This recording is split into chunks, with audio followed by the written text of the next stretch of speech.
5:40 na! Family Feud na! 5:40 na, Family Feud na.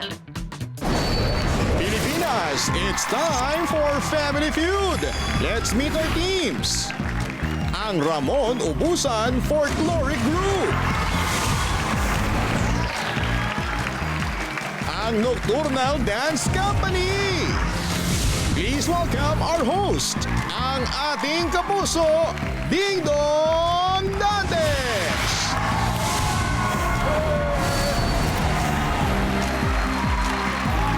Magandang hapon mga kapuso! Kung sino ba rito ang mahilig sumayaw? Alam nyo, tamang-tama yan. Dahil dalawang groups and dance groups ang makakasama natin ngayon dito sa pinakamasayang family game show sa buong mundo, ang Family Feud! Ang unang grupo, more than 50 years na po sila nagpo-promote ng iba't ibang cultural traditions ng Pilipinas sa pamamagitan siyempre ng sayaw. Isa po sa resident companies ng Cultural Center of the Philippines. Welcome ang Ramon Ubusan Folkloric Group or ROFG. Ang kanilang team captain, isang teacher, isa pong choreographer, costume designer at more than 3 decades na pong member ng ROFG na si Junard Jordan Cruz. Sir Jordan, good afternoon. Welcome po. Sir, sino-sino po bang kasama niyo ngayon? Kasama ko si Melizabeth, ang dance master ng Ramon Ubusan Folkloric Group. Si Kenneth, project manager ng Ramon Ubusan Folkloric Group. And si Kuya Lyle, isa ring dance director ng Ramon Ubusan Folkloric Group. Great, great. Para po sa kaalaman ng lahat, ang Ramon Ubusan Folkloric Group ay itinatagpo noong 1972 ni Ginoong Ramon Ubusan. Siya po ay isa pong dancer, isa pong choreographer, stage designer, artistic director at ipinoklama po siyang National Artist for Dance noong 2006. Tama po. Sir Jordan, paano po ba maging miyembro ng inyong grupo? By invitation lang ba yun? No, it's anybody can come in dun sa dance company and train and stay as long as they want. Because ang folk dance, kailangan siya open sa lahat ng mga Pilipino. Bata, matanda, lalaki, babae, basta gustong sumayaw, welcome sa amin. Dahil siyempre yan ay bahagi ng ating kultura. Yes. Eh siyempre magandang makita rin natin visually, di ba, ang ating minamahal na kultura sa grupong ito. Please welcome ROFG.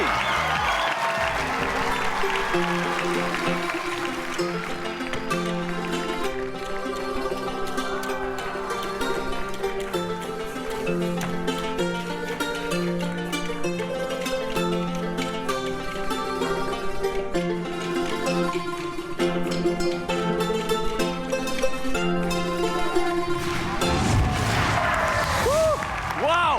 Napakainam, napakahusay. Thank you, ROFG. Anong tawag doon? Ang pangalan po ng sayaw is Jota de Manila. Jota de Manila. Napakainam, napakasarap panoorin. Hindi po ba? Very, very refreshing.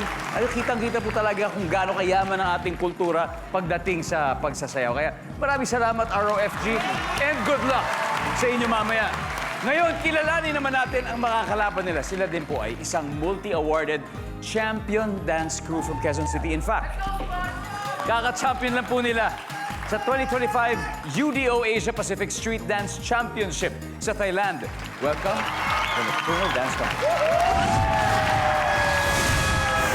Ang kanilang team captain, 7 years na pong member ng NDC, si Sparkly Jones Dakara. What's up, Spark? Yo, what's up po? Let's go! Spark, kamusta ang buhay? Okay naman po yung buhay. Yes. Kaya ganun lang, positive lang tayo.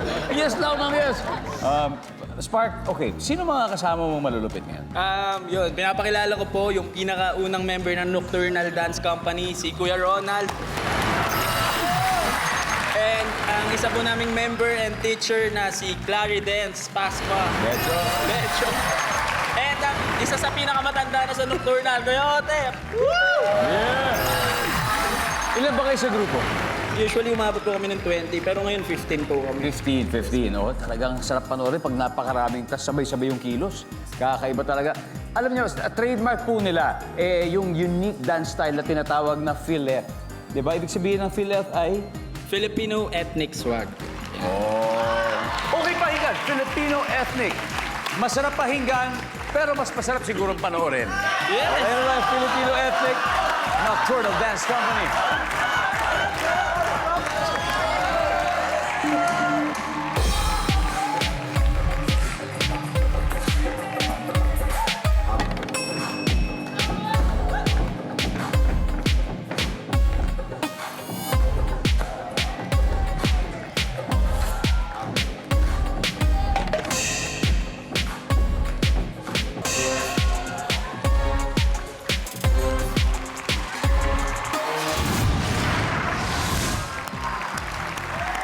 NDC!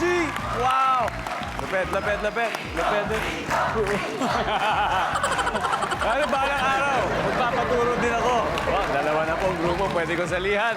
But anyway, bago yan, simulan na muna natin ang showdown for 200,000 pesos. Alamin na natin. Jordan, are you ready? Spark! Yes! Let's play round one. Come on.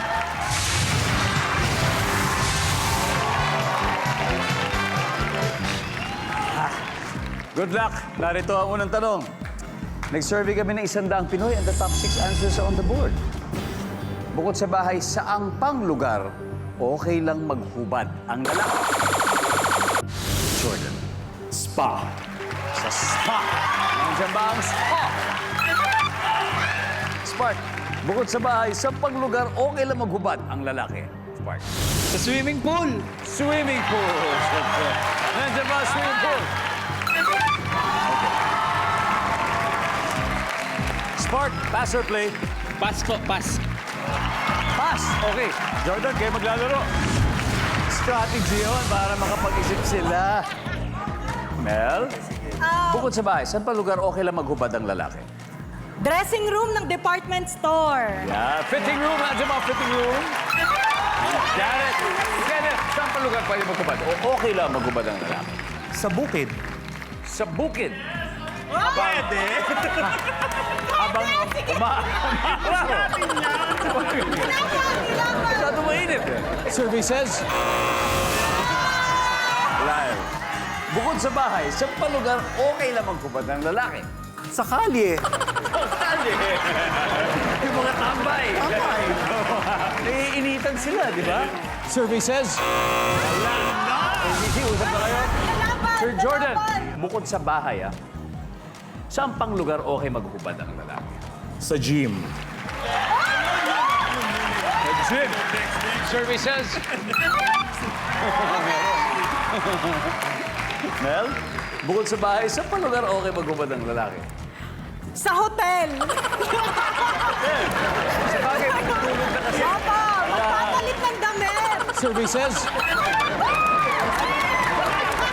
Isa na lang, Kenneth, bukod sa bahay at bukid, saan pang lugar okay lang maghubad ang lalaki? Sa beer house. Sa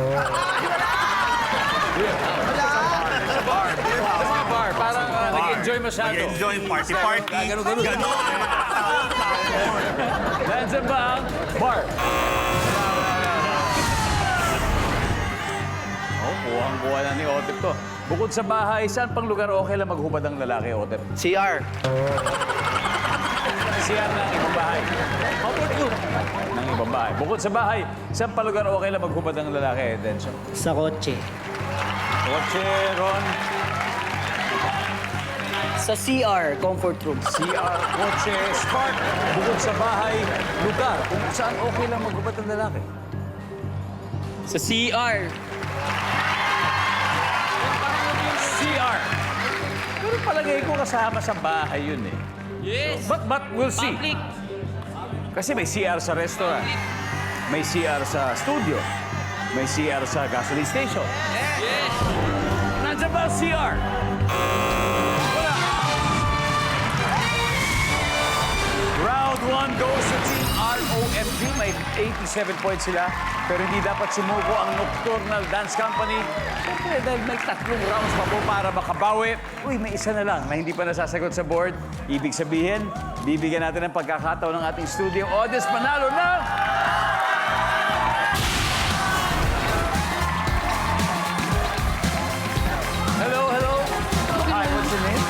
Miss Angel Nunizano. Hi, Angel. Okay, for 5,000 pesos, sa palagay mo, bukod sa bahay, saang pa lugar okay lang maghubad ang lalaki?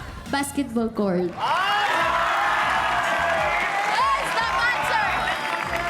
Oh, yun ang tinatawag na skin, di ba? Skin or shirt. Minsan pag skin, ibig sabihin lahat kayong teammates. Kayo yung limang maglalaro walang t-shirt. Nandyan ba ang basketball court?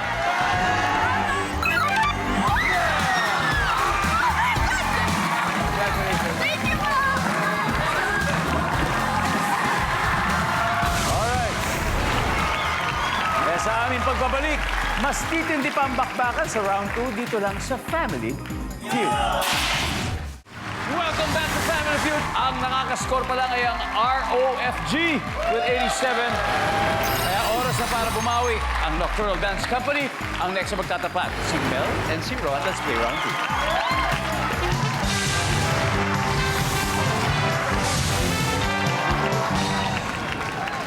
Yes. Eto na, top 7 answers lang hinahanap natin. Huwag na huwag kang magsasabi ng bomb joke. Lalo na kung ikaw ay nasa blank. Mel. Airport. Airport. Yung bomba, di ba? Huwag na huwag ka magsasabi ng ganun. Biro ang sabi ng survey ay. Mel, pass or play? Play po. Play. Okay, Ron, balik muna tayo. Let's go, Mel. Kenneth, huwag na huwag ka magsasabi ng bomb joke, lalo na kung ikaw ay nasa... Sa mall. Sa mall. Sa mall. Survey? Yes. Lyle, huwag na huwag ka magsasabi ng bomb joke, lalo na kung ikaw ay nasa... Government building. Government building? Jordan, huwag na huwag ka magsasabi ng bomb joke, lalo na kung ikaw ay nasa... Public park. Public park. Park na lang, park. Wala rin. Nocturnal, handle na kayo. Mel, you have to get this. Huwag na huwag ka magsasabi ng bomb joke, lalo na kung ikaw ay nasa... School. Good. There you go. Survey says... Yep. 4 more, Kenneth. Saan pa kaya? Sa opisina. Office. Okay, nandiyan ba office? Wala. Nocturnal Dance Company. 4 pa to. Isa lang kailangan natin, Otep. Huwag na huwag ka magsasabi ng bomb joke. Lalo na kung ikaw ay nasa... Hospital. Okay? Bangko. Bangko, Ron. Sa kotse habang nagdadrive. Habang nag-drive Spark, isang tamang sagot lang. Huwag na huwag ka magsasabi ng bomb joke. Lalo na kung ikaw ay nasa... Bangko. Bangko. Nandiyan ba yan?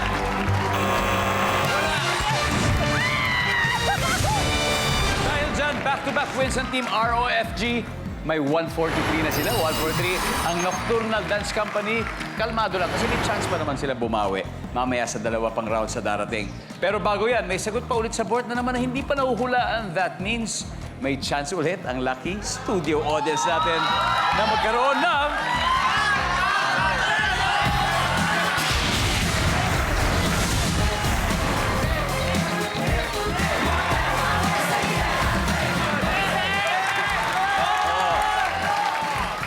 Ano pangalan natin? Vincent po. Ha? Vincent. Vincent! Oh, wag na wag ka magsasabi ng bomb joke, ha? Lalo na kung ikaw ay nasaan. Simbahan. Nandiyan ba, simbahan?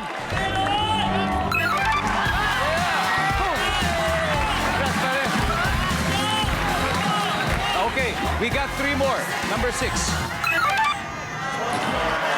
Sorry. Number 4. And finally, number 3. Sasakyan din. Samantala, ito ang susunod ng double points round sa pagbabalik ng Family Feud. Welcome back to Family Feud. Dahil po mahilig sumayaw ang ating studio audience, meron daw gusto mag-audition ngayon. Tignan nga natin kung papasa sila sa panlasa ng ating guests. Hindi, habang nag-break tayo, talagang kinulit nila kami. Gustong-gusto talaga nila. Kaya tawagin na natin si Echo at si Christian. Echo! Hello po. Echo, Christian. Okay. Tiga saan ba? Christian, tiga saan ka? Tiga. Cavite po. Echo. QC po. QC. Okay, ano ba klaseng sayaw ang hilig niyo? Breaking. Breaking. So parang breakdance o breaking news? Breaking. Breakdancer. Breakdancer. And ikaw naman? Cramping. Cramping. Ako, kakaiba. Oh! O sige, medyo mukhang talaga mainit ang mga bata natin. Magpapatugtog kami ng music at magsushowdown. Ready na ba? Okay ka na? Okay, let's give it up for Christian and Echo.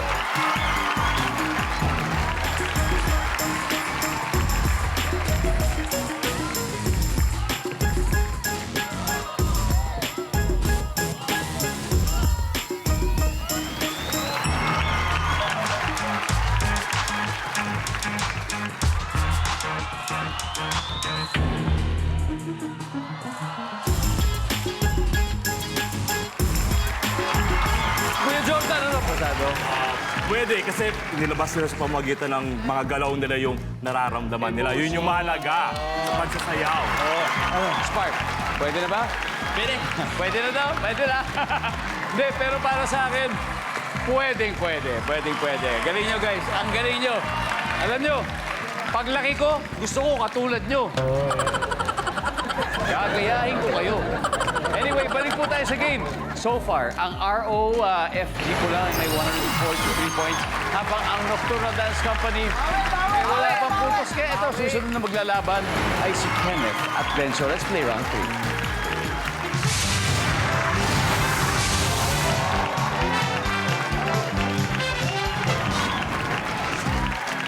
3. Good luck. Double points. Top 6 answers are on the board. Fill in the blank.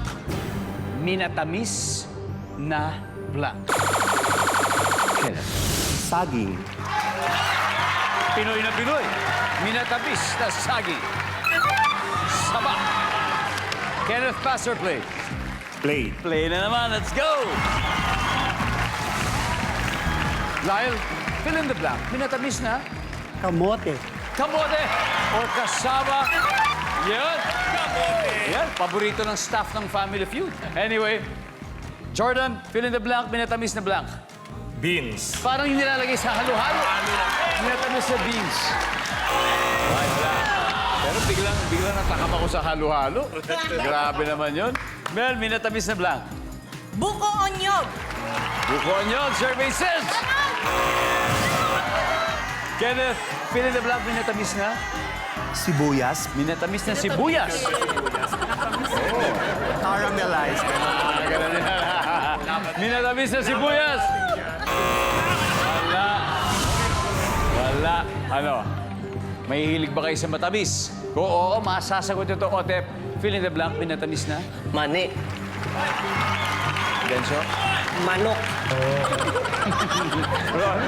Minatamis na pagmamahal. Wow. Anong luto doon? Pinakuluan? O prinito? O bake? Pinakuluan. Pinakuluan. Okay. Fill in the blank, pare. Para makascore naman kayo, Spark. Minatamis na blank. Na mani. Minatamis na mani. Nandiyan ba yan? Services.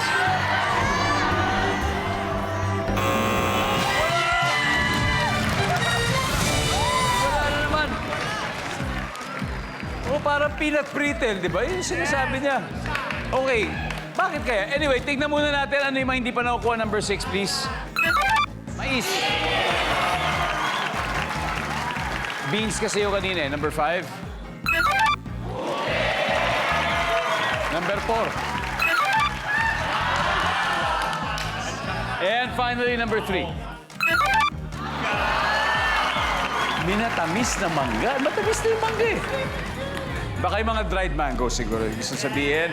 Anyway, narito scores after 3 rounds. Team ROFG may 261 points. Habang ang Nocturnal Dance Company ay wala pang puntos. Pero wag po kayo aalis. Then susunod siyempre ang final round sa pagbabalik ng Family Feud. Welcome back to Family Feud. Mula po Batanes hanggang Tawi-Tawi, may nanunood po sa atin. Kaya hello po sa inyo dyan sa Basco, Batanes. Labrador, Pangasinan. Chaong, Quezon. Tinambak, Camarines Sur. Toledo, Cebu. Tipo-tipo, Basilan. At sa Bonggao, Tawi-Tawi, alam nyo, lagi po kaming happy dahil napapasaya namin kayo. Samantala, recap ulit tayo ng scores. Ang ROFG may 261, habang ang Nocturnal Dance Company wala pang puntos. Kaya ito tawagin natin ang maghaharap sa last head-to-head battle, Lyle and Otep. Let's play the final round.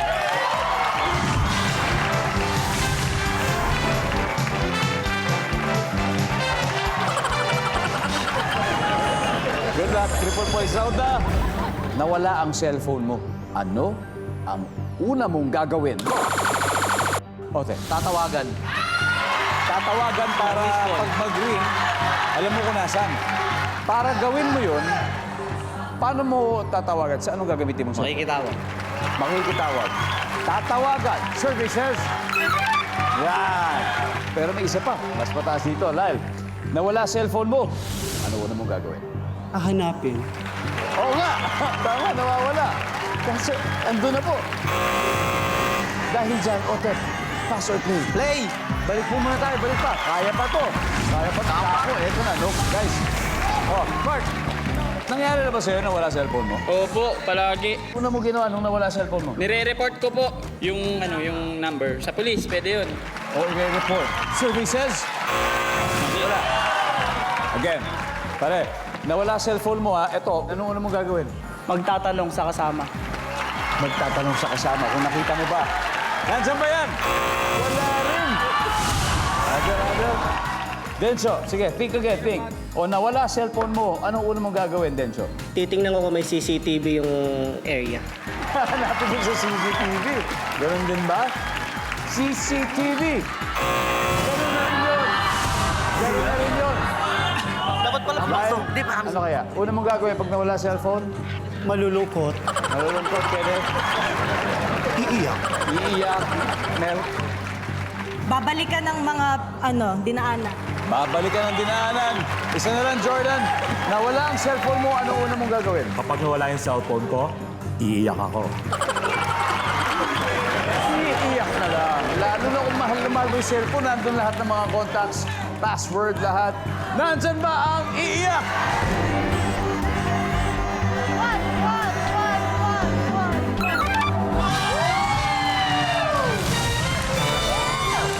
Meron pa tayo hindi nakuha. Sige nga, tingnan lang natin number 3. And finally, ang top answer natin ay... Pwede bibili tayong bago. Di ba? Ang ating final score, ROFG, 330. Nocturnal Dance Company, maraming salamat, Odette. Mabuhay kayo. At sa mga susunod yung contest, alam kong kaya-kaya at mananalo kayo, mananalo. Palakpakan po natin sila na mag-uwi ng 50,000 pesos. Thank you. And of course, congratulations po sa inyo. Hey Jordan, sino ang papasok sa Fast Money Round? Ako at si... Mel and Jordan. Ang exciting na Fast Money Round ay susunod na sa pagbabalik ng Family Feud. Welcome back to Family Feud. Kanina nanalo na ang Ramon Ubusan Folkloric Group ng 100,000 pesos. Goal po nila ay makakuha ng total cash prize of 200,000 pesos. So while Jordan is in the waiting area, it's time for Fast Money. Give me 20 seconds on the clock, please. Okay. Ano karaniwang sinasabi ni nanay kapag bumili na naman ng bagong damit ang kanyang anak? Go. Ang mahal niyan. On a scale of 1 to 10, gaano ka masunurin ng mga motorista sa traffic rules? 3. Ano ang kailangan pag mag-organize ng volleyball competition? Leader. Hindi dapat pinapayagang kumandidato ang mga blank. Kurakot. Una mong naiisip pag sinabing palaka. Tumatalon. Teacher Mel, tignan natin kung ilang points na nakuha nyo. Karaniwang sinasabi ni nanay, pag bumili na naman ng bagong damit ang anak niya, sabi, oh, ang mahal niyan. Gastos na naman. Survey says, ayan. On a scale of 1 to 10, gaano ka masunurin ng mga motorista sa traffic rules? Sabi, ang sabi ng survey, anong kailangan pag mag-organize ng volleyball competition? Sabi mo, leader. Survey says, uy, it's okay. Hindi dapat pinapayagang kumandidato ang mga korap. Survey says, yan, mga kurakot. Una mong naisip pag sinabing palaka, ang sabi tumatalon, ang sabi ng survey. Nice one! Very good start, Teacher Mel. Balik na po tayo. Let's welcome back, Jordan. Hi, Jordan. I have good news for you. Si Teacher Mel, she got 103 points. Ibig sabihin, 97 points to reach 200. Para maiuwi ang bonus for today. At this point, makikita na ng mga manonood ang sagot ni Teacher Mel. Kaya pengi po 25 seconds sa ating orasan. Ano ang karaniwang sinasabi ni nanay kapag bumili na naman ng bagong damit ang kanyang anak? Go. May bago na naman.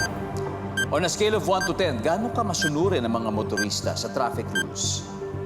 4. Ano ang kailangan para mag-organize ng volleyball competition? Organizer. Hindi dapat pinapayagang kumandidato ang mga blank. Hindi marunong magbasa. Una mong naiisip pag sinabing palaka. Lab specimen. Let's go! Okay, 97 lang. Ano karaniwang sinasabi ni nanay kapag bumili naman ng bagong damit ang kanyang anak? Ang sabi mo may bago na naman. Ang sabi ng survey, woo! Ang top answer, saan galing ang pera mo? Okay, tama. On a scale of 1 to 10, gaano ka masunurin ang mga motorista sa traffic rules? Sabi mo mga 4, ang sabi ng survey. Ang top answer ay 7. Anong kailangan pag mag-organize ng volleyball competition? Sabi mo yung organizer. Yes. Ang sabi ng survey? Oo. Ang top answer dito ay yung players mismo. The volleyball players. Hindi dapat pinapayagang kumandidato ang mga di marunong Magbasa. o Illiterate. literate. Ang sabi ng survey dyan ay yan. Kurakot ang top answer na sagot mo, Teacher Mel. Una mong naisip pag sinabing palaka, sabi mo'y lab specimen. Ang sabi ng survey, wala. Ang top answer, kumokoka. Anyway, congratulations. Nanalo kayo ng 100,000 pesos. Ramon Obusan Folkloric Group. Are. At siyempre, maraming salamat din sa inyo. Congratulations. Maraming salamat, Pilipinas. Ako po si Ding Dong Dantes. Araw-araw na maghahatid ng set of premyo. Kaya makihula at panalo dito sa Family Feud.